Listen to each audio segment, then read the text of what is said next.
Imagine watching a highly disciplined orchestra where every musician plays exactly one note at precisely the right instant. Not because they heard the previous player, not because someone is waving a baton for each individual note, but because a metronome ticking faster than the eye can see keeps the entire room in lockstep.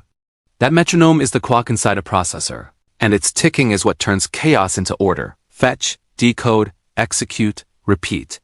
In this story, I'll travel from the tiniest flip of an electrical signal to the grand choreography that lets a computer run billions of steps per second. Along the way, I'll explain circuits, show practical connections to things you already know, add small experiments you can imagine trying, and leave you with lessons you can apply beyond chips and silicon. Curious?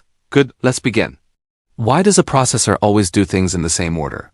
It asks the one question that sounds trivial until you try to picture all those invisible parts cooperating. The answer, surprisingly, is not intelligence but rhythm.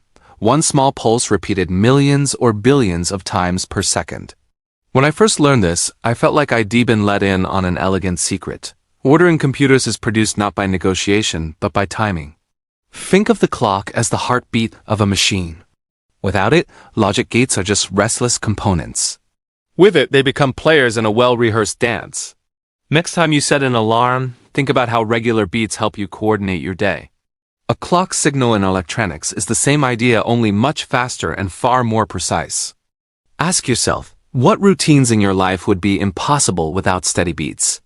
How does a simple rhythm change productivity? People often imagine digital systems as being about high and low voltages, ones and zeros sitting like chess pieces. That's part of it, but the secret sauce is the transition. Engineers care about the moment a signal switches from low to high, rising edge, or high to low, falling edge. These instantaneous transitions are like the snap of the conductor's baton, the cue that triggers something. The clock is usually a square wave, a rapid alternation between on and off. But it's the edges, the sharp moments of change that many circuits listen for. Notice how you react more to the sudden change of a traffic light turning green than to the fact that it stays green. Similarly, our brains are wired to detect changes. Circuits use that same principle to trigger actions. Imagine timing an action to a hand clap. It's the clap, not the silence, that signals go. How could you use an edge in your daily routines, an exact signal that switches things into motion? Now let's step into a tiny laboratory. Take an AND gate and an inverter and wire them in a particular way. Because physical components take time to react, propagation delay, you can make a circuit that outputs a short pulse when the input goes from low to high. It's a small trick. While one path flips instantly, another path is delayed, and for a brief instant, both inputs to the AND gate are true. That momentary agreement produces a pulse that represents the rising edge. This is a practical hack you can picture with mirrors and shadows. Imagine you turn on a flashlight, and a long mirror shifts a beam a fraction later. If two sensors catch both, their overlap is brief and detectable. Small delays that would normally sound like imperfections become tools to detect exactly when change happens. If you're designing a simple alarm or sensor, this kind of edge detector can help you trigger the system only when something starts happening, rather than while it continues. Mentally model the circuit. What happens if the delay grows longer? The pulse widens. In life, what delays could you intentionally add to catch fleeting opportunities? A pause before replying to an email might reveal new information. A brief wait before a decision can change the outcome. Once you can detect an edge, you need a place to keep information. Enter the senior latch, a humble circuit that stores a single bit. It has two inputs, set and reset, and two outputs that mirror the stored value and its complement. Feed the right signals, and the latch will remember a value forever, or until you change it. But level-triggered systems have quirks. If both set and reset are active, the latch enters an undefined state, like a both yes and no answer that refuses to be pinned down. Imagine you're trying to concentrate in a noisy cafe. People talk, doors slam, background music changes every 5 minutes. If your brain reacted to every little sound, you'd never finish a single sentence. What you need is a mental gate, a switch that tells your mind, ignore the world for now. Keep what you're holding. That is exactly what a gated senior latch does for a circuit. The original senior latch accepts set and reset commands at any time, which sounds fine until you realize that any time includes moments you dawn, T1 anything changed moments when other circuits are still calculating, wires are still stabilizing, or data simply isn't ready yet. Enter the enable line, the Latches version of putting on your noise-blocking headphones. When enable is off, the latch refuses to be influenced. The outside world can jump, scream, pull, or whisper, but inside the latch, the stored bit stays untouched, perfectly preserved. When enable is on, the latch opens its door and listens. Set becomes a meaningful command, reset becomes actionable, and the stored value can finally update. Now imagine the clock acting as that enable source. Suddenly, the latch doesn't respond randomly. It listens only at carefully chosen intervals like office hours for data. This transforms a chaotic flow of electrical signals into a well-regulated queue of updates. In real life, think of a gated latch as how you manage attention. For example, you might decide that you only read messages at 9 a.m. and 4 p.m., instead of reacting whenever your phone buzzes. You've built your own enable window. Could adopting such windows reduce decision fatigue and protect your mental bandwidth?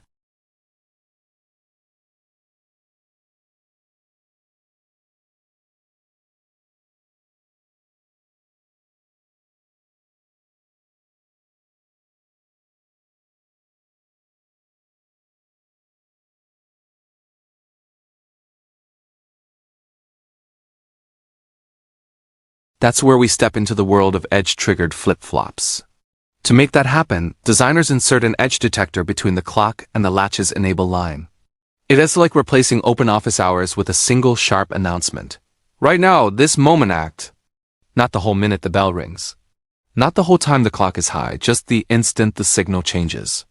With that addition, our latch becomes a flip-flop, a circuit that updates only at the rising or falling edge of the clock.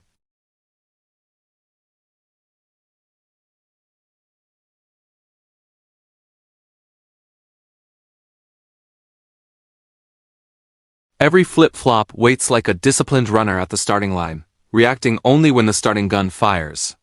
Imagine a team that only starts tasks when a manager claps. Not when the manager is present, not while the meeting drags on, only when the clap happens. It prevents misunderstandings like someone starting too early or continuing too long. Flip-flops create that kind of certainty.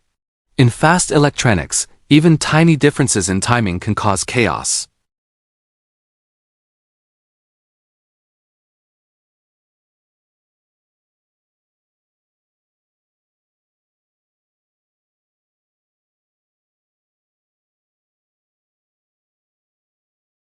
Think about transitions in your routine moments where you shift from planning to action. Could you create a personal edge ritual, like touching your notebook or closing a door, that signals, "Now I start"? Rituals like these reduce hesitation and provide clarity, just like edge triggering stabilizes a digital system. What is one small edge moment you could design to make your daily transitions smoother and more intentional? Remember the senior latch's illegal state? JK flip-flops fix that elegantly. The JK uses the current output as part of its decision-making. Depending on the J and K inputs at the moment of the clock edge, the flip-flop can set, reset, or toggle. Importantly, the destructive both active condition becomes a toggle instead of an undefined disaster. The device flips its state. This is like giving your team the rule.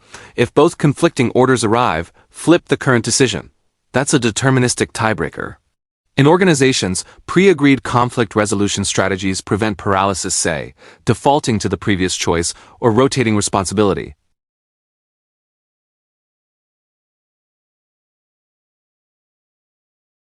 What if your personal decisions had a JK rule? If pros and cons both scream yes and no, flip your previous choice.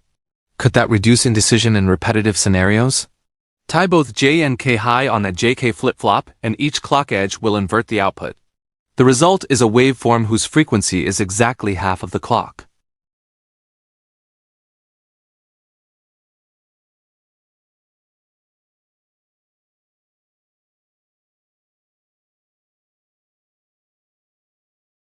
Think of a metronome and a drummer who strikes every other beat. One drummer halves the tempo by only playing on alternating ticks.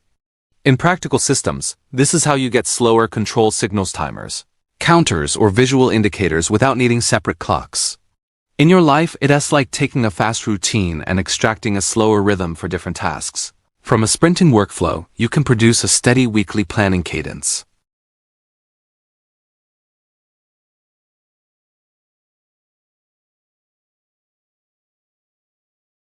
If you want a notification every minute but your system ticks at nanoseconds, divide down the clock rather than generating a new slower clock. String together toggle flip-flops and you have a binary counter. The first flip-flop toggles every clock edge, bit 0.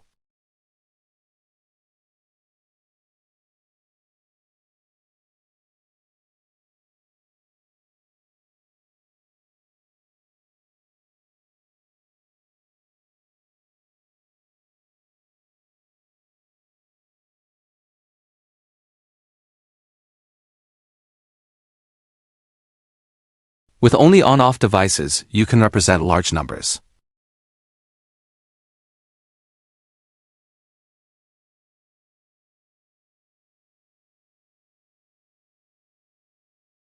Consider, what small binary choices are you repeating that, when combined, create larger outcomes? Imagine counting steps with a few flip-flops. How many flip-flops do you need to count to 1,000? Hint: each flip-flop adds a binary digit.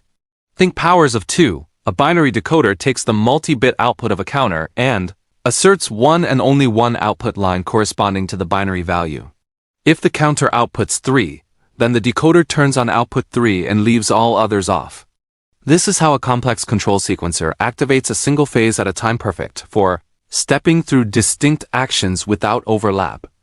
Imagine a multi-option light switch where only one bulb can be lit based on a dial. The decoder is the dial logic. Use cases abound: selecting modes on a device, routing instructions to specific modules, or sequencing steps in a recipe where only the current step should be active.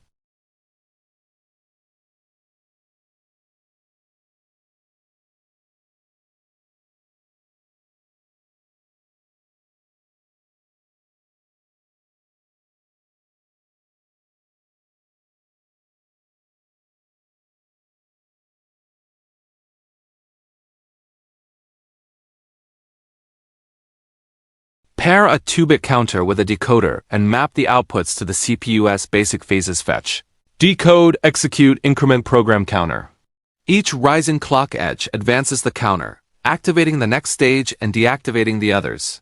The result is a reliable pipeline. At any given moment, each part of the processor knows exactly what to do because the clock and the sequencer tell it.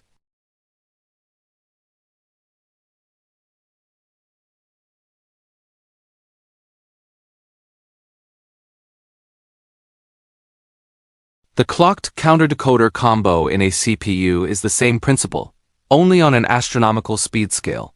For personal productivity, you can adopt stage-based routines.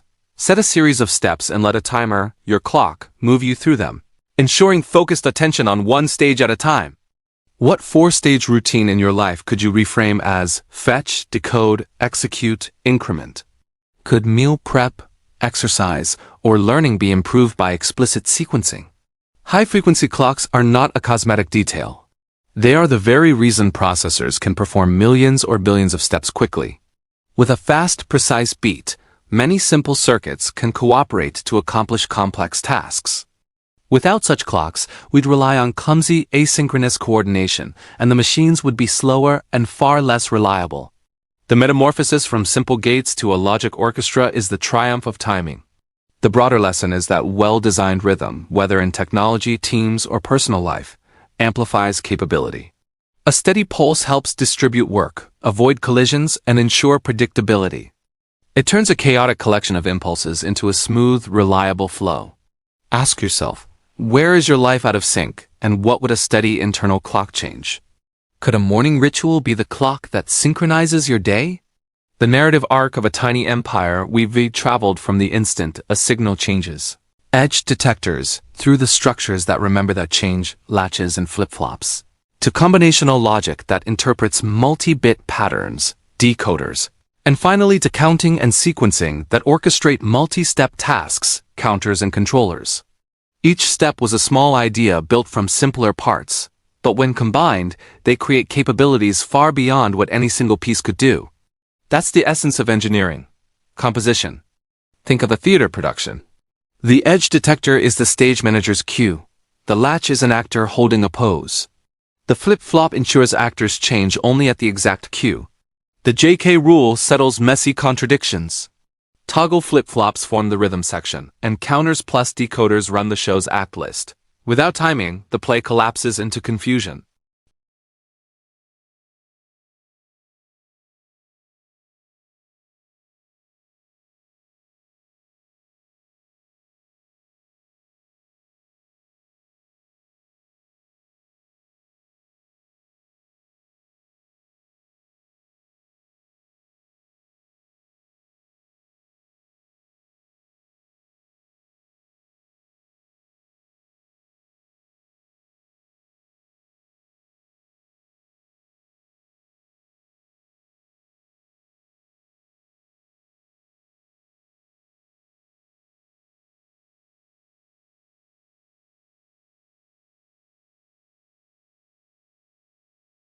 But be mindful, strict clocks can stifle creativity.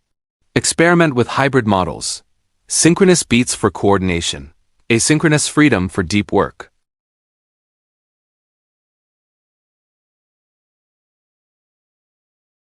The JK flip-flop elegantly handles a previously undefined case. Similarly, predefined tiebreakers in teams prevent paralysis. Use edges, not states, to create clear triggers. A sudden change carries more information than a sustained state. In communication, make the key change explicit: a bold headline, a single decisive sign to create clarity. Gate your attention. The gated latch S enable line is a powerful metaphor. Limit when inputs can change your state. Control notifications, focus windows, and decision times. Compose small, reliable parts into complex behavior. Counters and decoders show how binary units scale. Break down complex tasks into discrete, reliable steps and assemble them. Harmony comes from shared rhythm. Whether assembling a CPU or a team, a shared clock aligns efforts and multiplies efficiency. Find your rhythm: daily start times, weekly reviews, monthly deep work sessions. Graceful defaults beat undefined chaos. Design for contradictions. If two inputs disagree, have a predictable fallback. A village had two watchtowers. One tower rang its bell whenever it pleased. People reacted at all hours and were often interrupted. The other tower rang only on the hour, a clear, precise chime that the whole village used to coordinate markets, school, and work. Over time, the second village became more efficient, not because its people were faster, but because they trusted a shared rhythm. When a crisis came, they reserved a special three-bell sequence so everyone knew that decisions would be made only then. They avoided confusion, resolved ties quickly, and their markets ran smoother. The lesson is not that clocks solve everything, but that shared timing and clear rules turn many small, noisy actions into coordinated accomplishment. Whether you're building circuits, managing a team, or designing your day, remember, rhythm matters. Tiny edges trigger big changes. Simple latches hold the things you care about. Graceful defaults keep systems from locking up. Try carving out a few edge-triggered rituals this week. A short signal that starts your focused work, a compact decision rule when you're split, or a tiny counter for micro-goals, and notice how the world responds. Thank you so much for joining me on this deep dive today. I hope this has demystified the inner world of your computer. Wishing you all the very best of health and happiness. And if you found this journey as fascinating as I did, please consider hitting that subscribe button and ringing the bell so you don't miss our next adventure into the heart of technology.